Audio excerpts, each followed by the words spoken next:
If you look at the last 5 years of NHL history, there are few teams which have been as successful as the Dallas Stars. Following their run to the Stanley Cup Finals in the 2020 pandemic bubble playoffs, the Dallas Stars have appeared in the conference finals 2 other times, ranking them among the very best in the NHL in recent history in terms of postseason success.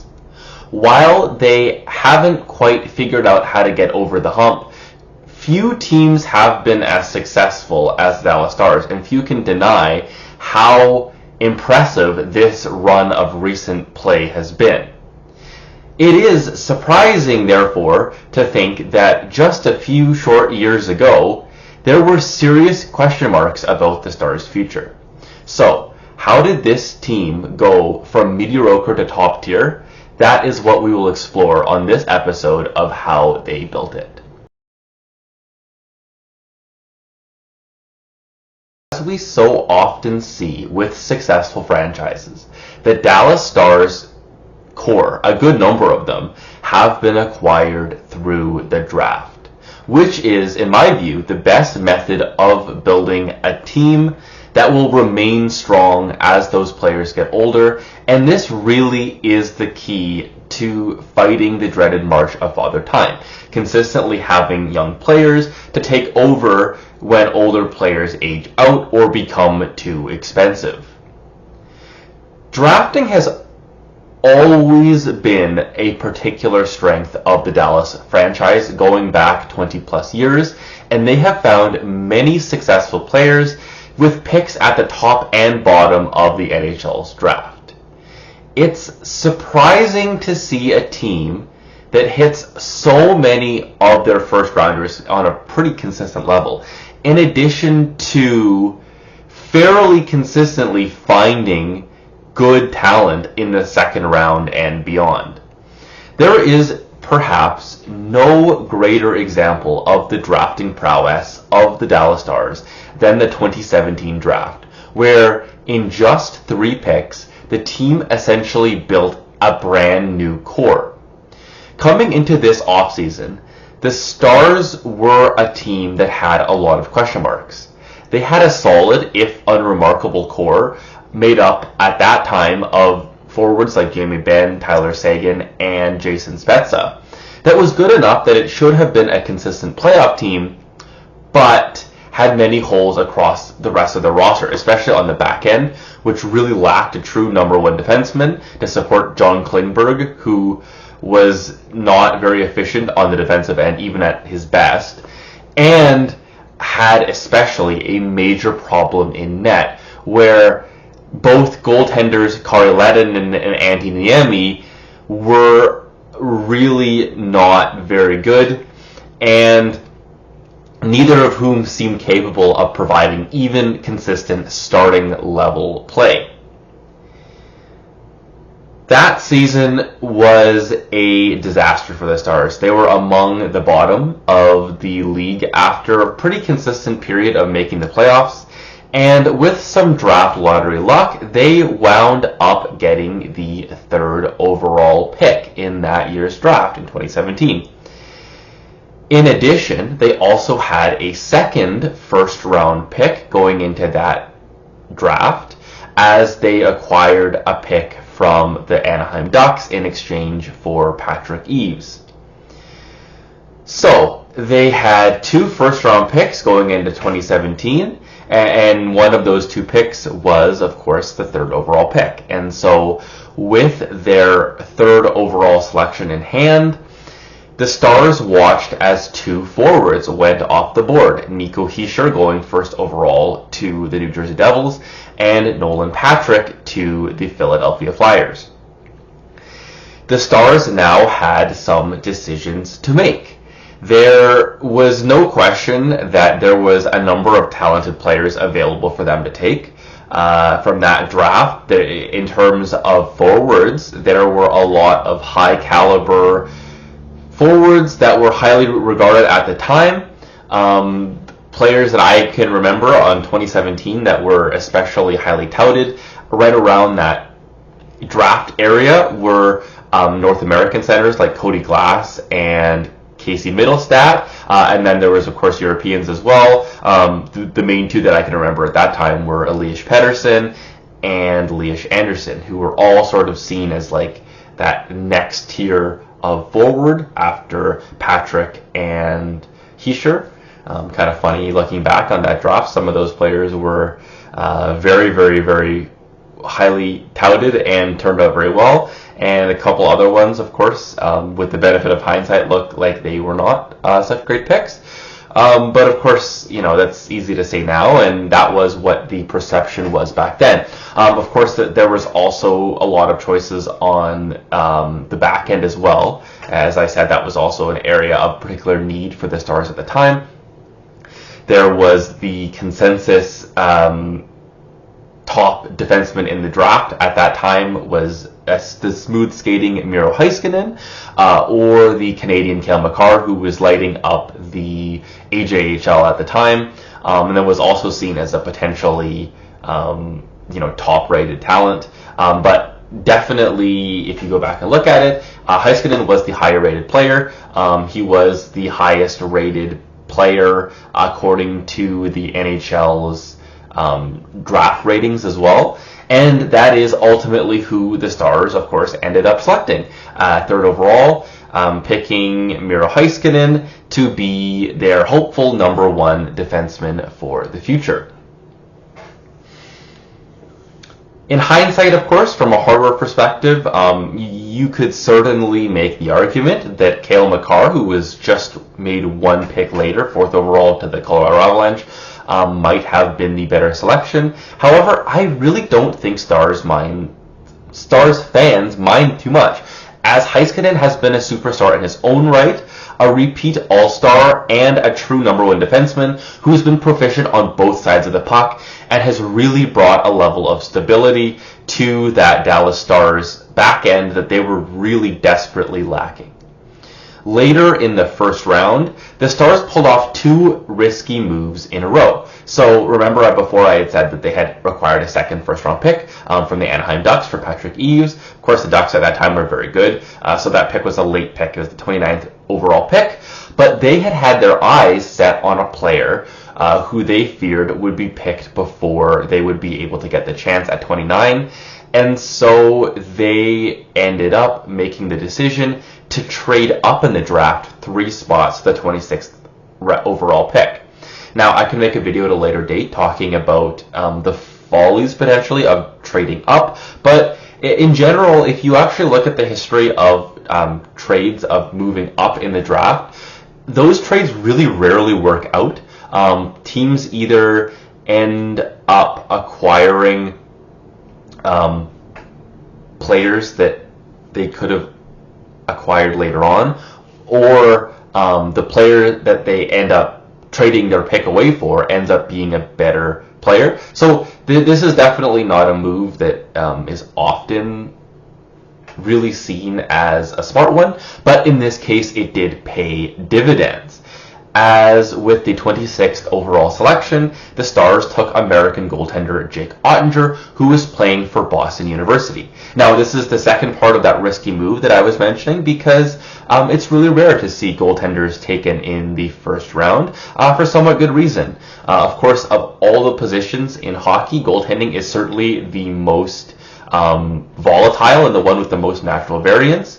There are a great number of goaltenders who were taken late or not at all that end up becoming superstars, and on the flip side, plenty of examples of goaltenders taking high in the draft that were highly rated that don't end up panning out. Goalies, after all, as they say, are voodoo.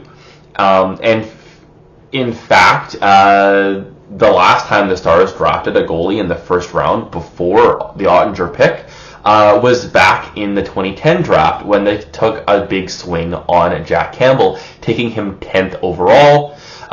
Campbell at the time was seen as a can't-miss prospect. He had just lit up the World Juniors for Team USA and was a very high-touted goaltending prospect that obviously did not work out for the Stars. Still, Ottinger was the clear number one goalie prospect in that draft that season, and with the Stars, as I said, absolutely desperate for someone to fill the position in net, they were able to take the gamble and grab the Minnesota native. Again, in hindsight, this is another really great move. Ottinger has not quite been in the Vezina conversation or anything just yet in his young career, but he has no doubt been a reliable number one starting goaltender option for the Stars, really since he first stepped into the league, and he has a particular knack for elevating his game in the playoffs, which of course is a nice to have for sure when it comes to high-level goaltendings. So already looking at this draft, 7 years removed, even if no other players panned out for the Stars, this would have been a massive win. They were essentially able to select 2 all-star caliber players in positions of need, no less, with 2 first-round picks. But the icing on the cake for the Stars came on day 2, when, with their second-round selection, they would take in this draft class from a great one to one of the all-time best performances of any team in one single draft. As with the 39th overall selection, the Stars selected American winger Jason Robertson out of the OHL. Robertson was one of those prospects that advanced stats scouting peeps seem to have rated quite a bit higher than more conventional wisdom. But from looking back at older draft rankings, most people had Robertson as either a potentially late first round pick or more realistically a second rounder, and that is exactly where he went in the early second round. He was a player that was seen as having potential top 6 upside, but with a couple holes in his game, and the Stars took the chance, and obviously that paid off massively. Since being drafted by the Stars, Robertson has elevated his game to a superstar level. He's been one of the most consistent players and prolific scoring wingers in the NHL, and has well surpassed his original draft ranking. As I said before, the fact that with 3 picks the Dallas Stars acquired 3 all-star players is nothing short of miraculous. And it's been a serious marvel of amateur scouting, and is, in my view, the single most important reason why the Stars have been so successful.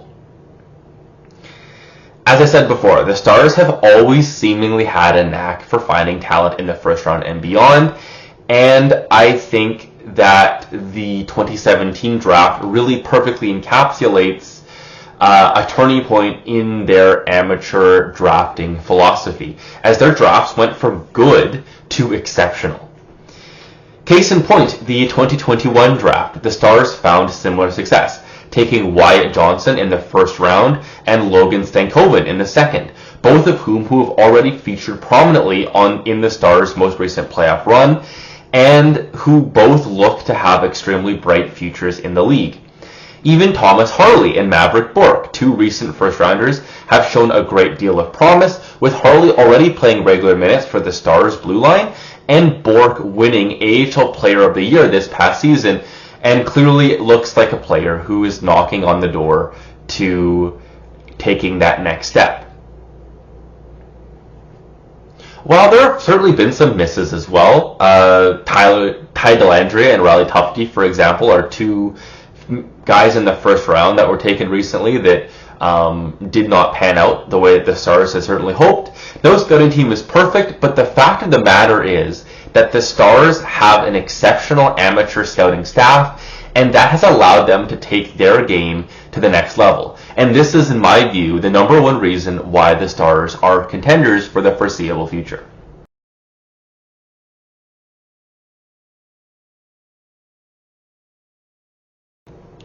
Free agency is a strange part of the NHL ecosystem. It's a place where some really solid pieces can be found, but it's also, more often than not, that free agency is the place where future buyout contracts are signed. There are certainly exceptions, but typically the teams that do best in free agency are the ones who more or less avoid big game hunting and work on the margins, bringing in surplus value in cheaper players whose contributions or potential went unrecognized by their previous teams. On this front, the Dallas Stars have been very successful, as they have more or less avoided the big term, big money mistake contracts that typically get signed on July 1st, while also being able to bring in players who fit the criteria of the second part, which is players that are undervalued for whatever reason that they get really good value from. The Stars were very effective at bridging the gap in goal until Jake Ottinger was able to take the reins. They got some good value out of the miraculously resurgent Nikolai Khabibulin until his age got the best of him, and were able to bring in Braden Holtby after a disastrous stop in Vancouver to become really solid for the Stars at a discount until, unfortunately, injuries caught up with him and ended his career. If you go back to the past few off seasons of contracts that the Stars signed, you'll see plenty of depth-style, low-risk signings, largely to their benefit. This is not to say that there have been no big free agent contracts, but certainly the Stars have leaned far more conservatively when it comes to signing big-name free agents, which has largely been to their benefit. Two notable big names that the Stars did bring in were Alex Radulov and Joe Pavelski. Radulov was signed to a 5-year contract with the Stars in 2017 with an annual value of $6.25 million per season. Radulov was a highly touted prospect years prior, but had left the NHL to go back to his native Russia after some on and off ice issues with the Nashville Predators. In 2016, however, he decided to make a return to the NHL, and a return he did with the Montreal Canadiens, where he had a really big breakout with the Habs. It was quite surprising, therefore, that after his return and success with the Habs, that he and the Canadiens were unable to come to an agreement on an extension, and he ended up hitting the free agent market, where he would sign with the Stars. Now, this was a fairly risky contract. Of course, although Radulov had a really solid season the year prior with the Canadiens, he really had a relatively small sample size of success in the NHL to that point, but luckily things did work out for the most part. Radulov was a natural fit alongside Benn and Seguin, and while he was able to replace the aging Jason Spezza as a perfect fit in that spot. While at the very tail end of his contract, his play would start to dip off as age caught up to him, he was, for the most part, a very effective top six forward for the Stars, and certainly was not a hindrance to their salary cap, nor to their competitive roster at any point in his Stars tenure. Another major signing for the Stars in this window was Joe Pavelski. Pavelski, unlike Radulov, had a very long history in the NHL. A former 7th-round pick, Pavelski defied the odds and became one of the best two-way wingers in the NHL, despite his lack of foot speed, his ability to find space, and seeming sixth sense when it came to tips and deflections in front of the net, made him an extremely useful player for the San Jose Sharks, and was a core member of that team that made many deep playoff runs throughout the mid to late 2010s. Pavelski was named captain of the Sharks, a role he had for 4 seasons, and looked like he was going to play his entire career there. His contract came up for renewal in 2019, and Pavelski, who was 35 years old at that point, was looking for a 3-year deal. But the Sharks were only willing to offer 2, given his age, and the Stars jumped in and offered a 3-year deal worth $7 million a season, which Pavelski accepted. Again, this was another contract like Radulov that had a good amount of risk. Anytime you're signing a player over the age of 35, of course there is a number of risks when it comes to age and whether or not their body or their play, their quality of play will hold up through the duration of their contract. While Pavelski did have a massive pedigree, he was a multiple-time All-Star, a member of the U.S. Olympic team, and a big-time playoff performer. At the end of the day, his contract would end at age 38, an age which few players in the NHL ever make it to, while still being able to keep up in the league. As it all turned out, Pavelski's game ended up aging incredibly well. He was a major part of the Stars' run to the 2021 Cup Finals and was so effective that he was actually re-signed to a one-year contract at 38 years old to stay with the Stars again. And he has just recently announced that he will not be returning to the NHL this past offseason and will be calling it an end to his storybook career as one of the all-time leaders in games played and points scored for an American player. These are two examples of the Stars' big-name free agents working out, and I think once again it demonstrates good process. The Stars seem to be masters at making educated gambles when it comes to big players, especially. Radulov was somewhat of an unknown quantity.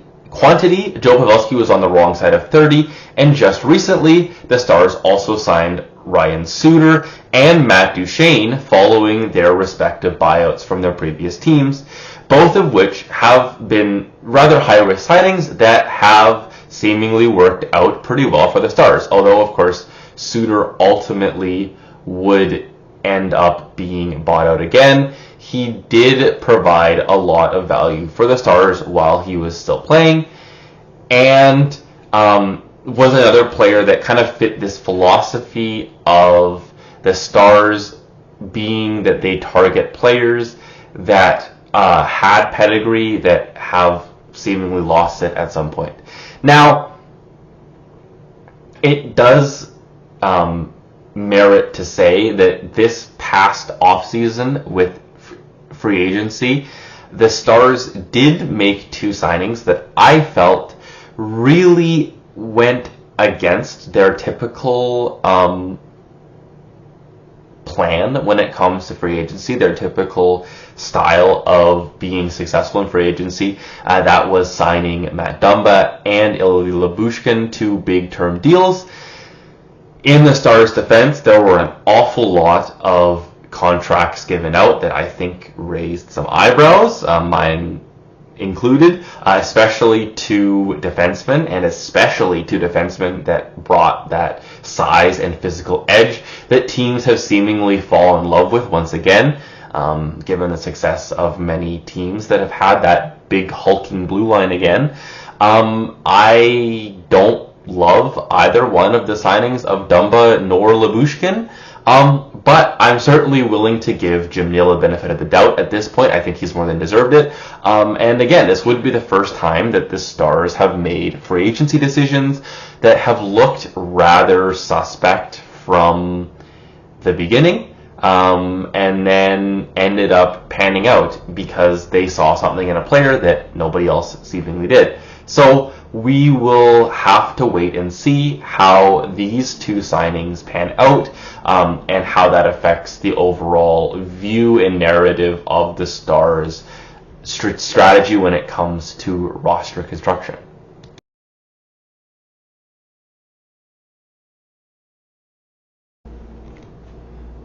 The final piece of the puzzle from a team building perspective is trades. If you look at the Dallas Stars' recent trade history, they haven't been the most active team, but they've also made some solid trades that have boosted their rosters. One thing that stands out for the Stars is the fact that they rarely deal first-round picks in exchange for rentals, a hallmark of teams in the contending cycle of their lifespan. Instead, The Stars typically go for rentals, which are not as expensive. They've traded middle round picks like second, thirds, and fourths in recent years for rentals like Matt Zuccarello, Max Domi, Vladislav Namestnikov, and Chris Tanev. The Stars haven't typically made big core piece adding trades probably since the Spezza and Sagan trades years prior. Instead, like their free agency strategy, they use trades to supplant their weaknesses and to help strengthen their core of drafted players who ultimately are the centerpiece of their team. This is not to say that the Stars never make bigger trades. The Tanev trade did include a fairly highly touted prospect, and they also traded a first-round pick to the Rangers in exchange for Nils Lundkvist, who they hoped would be a key member of the blue line as he was still very young. Unfortunately, the Lundkvist trade has definitely not panned out quite as expected, with Lundkvist not taking the step forward that many had hoped, but it was still a decent trade as the first round pick the Stars gave up ended up being a late one anyway. Ultimately, the Stars trading history has been on the whole pretty solid. While they haven't made any large trades, they have also been really smart to retain assets which they have been able to use to their advantage on draft day.